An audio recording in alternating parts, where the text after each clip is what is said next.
Hi, I'm Larry Puckett, the DCC Guy.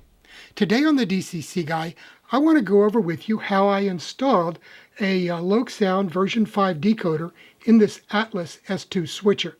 Now this was the subject of my July 2020 DCC Corner column in Model Railroader magazine, so you can take a look at the photos there as well and read up on how I described the project. So what I want to do today though is take the shell off and show you, how I did the installation.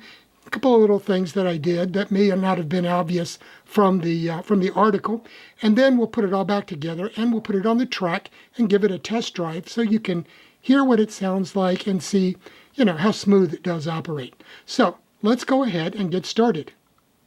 Okay, here we are. So here's my the insides of the Locomotive. Got the shell apart, and you can see here I've installed an LED on the back side of the lens in here, and I did a video on how to do that, how to install LEDs on these lenses, so I'm not going to spend much time other than just telling you that that's one of these small surface mount device LEDs that I super glued to the back of the lens and then used some of that Uhu putty to hold the wires in place, and also some of the Kapton tape. And that secures these wires and keeps everything from getting pulled out whenever I do have to take the shell off. Now you'll note here, I'm going to zoom in just a little bit more. There we go. That should give you a better idea. On this particular Locomotive, as I showed in the article, you have to isolate the frame on these, or isolate the motor from the frame. And because Atlas used the frame as part of the electrical pathway, and that will create a dead short for you, and you don't want that to happen. In this case, though, on these locomotives, the circuit board on top here contacts one of the brushes here, and that's this big brass screw head, and that sits over top of the motor brush and keeps them in place.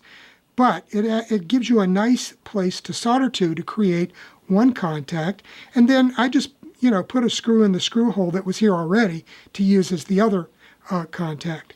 So we have I've got a piece of blue electrical tape underneath the motor, and that isolates it from the frame. And I installed a plastic or nylon screw in place of the metal screw that comes up from the underneath of it to hold the motor in place. So that's pretty simple. Then, I just took a brass screw and soldered, put a drop of solder on the top of that and inserted it back into the hole. And then that's my positive contact to the motor. And then this would be the negative here.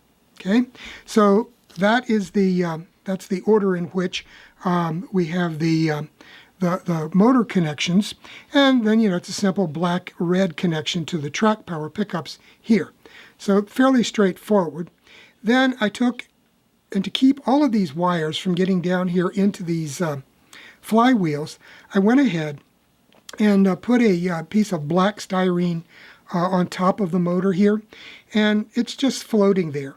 But all of these various wires, I've used pieces of Kapton tape to attach them to this piece of black styrene, and that'll keep them safe there out of the way.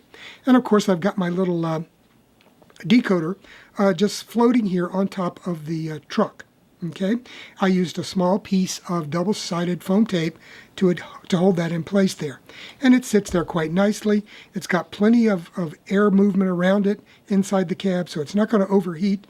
And, it's got a nice opening so that sound can get out quite readily. And, I've got this cut down quite low because once you turn on a bunch of diesels in your yard area, this can become quite overwhelming. So I typically keep my sounds much, much lower than some others might if they're just using, an isolated locomotive. I also added my little crew members here. These are BLI castings that you can purchase from any BLI dealer. I think Walthers, has them in their catalog. And, they're made to go in BLI locomotives, but you can cut them down and glue them in place in any cab. And, they add a lot to a locomotive. it's not empty. Now, the other thing here, now this is a version 5 decoder, and I had no problems at all programming this one. It's no different at all than version 4 as far as that goes. And I was able to upload the sound using a Loc programmer without any problems at all. If you don't own a Loc programmer, be aware, anytime that you buy a LokSound decoder, for the most part, they come with just a plain generic I think it's a German diesel locomotive sound package installed. So always ask the dealer that you purchase your LokSound decoders from to install the LokSound package that you want installed in that particular decoder. I had a friend once who bought several of these to use in his narrow gauge steam locomotives, and he couldn't figure out why he couldn't. He couldn't figure out why he could not get steam sounds out of these LokSound decoders. And, I had to tell him that basically he had to have them reprogrammed and the steam locomotive package uploaded into them. So that's something to be aware of. And most dealers will do that for you for free. I know Streamline Backshop will do it without any question for you. So be aware of that. Always ask the dealer about the sounds that are on that decoder in advance. Now, as far as the cab, inside the cab here, I have also installed lights. Again, I use the LED lights here. You can see the long LED wires. These are the surface mounts attached to the back of this lens here, the clear lens in the back of the cab. And then I used another piece of Uhu putty after I super glued the LED in place. And that Uhu putty does a great job of preventing light from leaking out and getting all into the cab. And I don't know, you might be able to see down in there. It's kind of difficult because it is such a small location. But, once you put the lights in, then add the speaker. Don't put the speaker in first. Always do your LED installation first, because that would be very difficult to do with one of these speakers installed. Then what I used, I've told you about these curved roof speaker enclosures from Streamline Backshop. Now this one here, it's got an 11 by 15 speaker sitting down in here in this cutout in the speaker. And then you've got the enclosure, an empty space behind that gives excellent sound. Plus, it's made so that it will fit to the inside curvature of the roof. So I just take a piece of double-sided foam tape and attach it to the inside after, soldering the wires to it. Okay, so it's very straightforward. And, I buy these, a dozen at a time because they work so well in so many cabs. And, you can also use these in steam locomotive cabs to get your sound up there in the locomotive instead of coming out of the tender. And that's what these were originally designed for. Brian Bianco at Streamline Backshop designed these specifically for a doctor out in Sacramento, California, to use in his steam locomotives. So there's a tip for you there too. So these are some great things. You can just pop that in there, and if you don't have it plastered right up against the windows, you really can't see it from the front and the rear because you're not looking at the front and the rear of the locomotive in most cases. Instead, you're looking at it from the side, and you can see here that basically you can't see that speaker in there from the side. Part of that reason is because of the sunshades, but it does a very good job of hiding the installation. And with that large area here inside the cab, it provides great sound. I know, I will admit that I can be a big proponent of these sugar cube speakers, and I think they're great. They've done so much as far as advancing the technology of sound installations, and so many other companies have come on board now. I mean, LokSound is now distributing their decoders as an option with their own brand of sugar cube speaker and their enclosures. And everybody has just jumped on the bandwagon because they do produce great sound, and they might be a little limited in the bass, but they're not that much. The main thing is the size. So if you can get 2 of them in a locomotive, go for it. That's one way to increase your sound. Other than that, that's about all there is to it. It wasn't a very difficult installation. I've done several of these in the past using standard mobile decoders, and I basically am upgrading my fleet now to various decoders that have sound. I could just have easily used a Tsunami 2 decoder in place of this LokSound decoder. But, either way, they both have great Alco sounds and very good performance. So go ahead, give this a try with your fleet of Alco locomotives, and don't be afraid to try this in other small diesel switchers as well. If you're watching this video and you haven't subscribed to the channel, please go ahead and do it. It's fairly straightforward. There's a little button right here on the lower right-hand side of your screen that you can click on and subscribe to the channel. And I'd really appreciate it if you would do that. And you'll be notified every time I put up a new video. Okay, here we are in the Charlottesville Yard pulp prep track. And I got my S2 2220 working the pulp job this morning. And so he's going to back up and drop off, pick up a cut of cars, and we'll put him through his motions here while we're doing that. So I'm going to be talking from behind the camera, so my voice might be a little muted, but we'll make it through.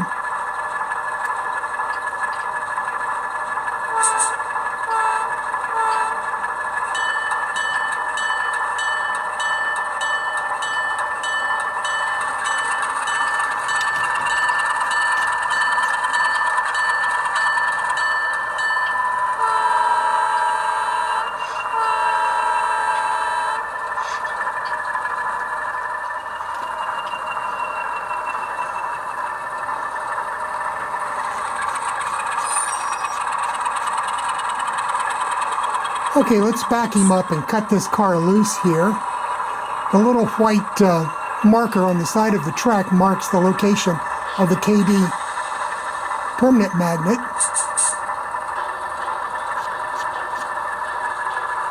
Okay, so we should be able to pull forward from that car now.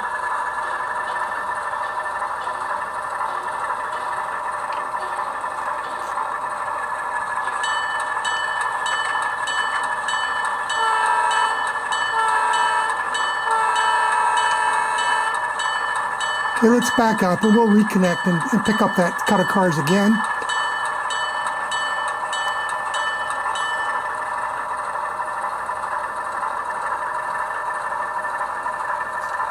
As you can see, we got very nice slow control over the locomotive. It's performing very nicely. What you expect from a LokSound decoder.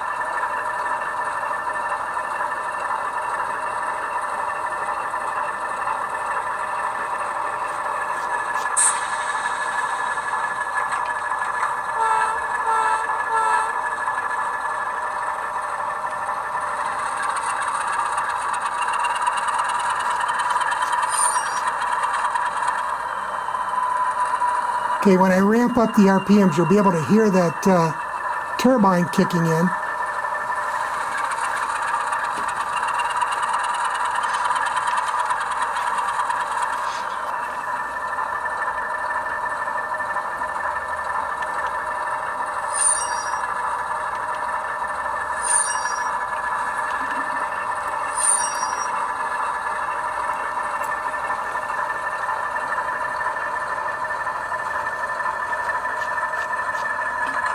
Okay, now I'll kick up the RPMs a bit and you can hear that whine of the turbocharger.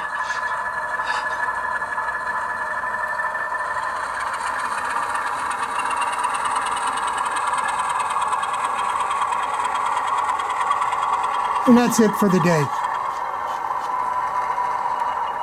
This is a pretty easy job as far as installations go once you isolate that motor from the frame. And that's the critical thing that you really, really need to do. And, as far as putting a speaker in the cab, those streamlined backshop curved roof speakers are the way to go, let me tell you. The only thing that I do want to warn people about again is, keep your top speed down, because this thing, it can get up there 0.8, 0.9, or even more amps at top speed and when slipping. And at a stall current, you could potentially exceed the current range or rating for this particular decoder.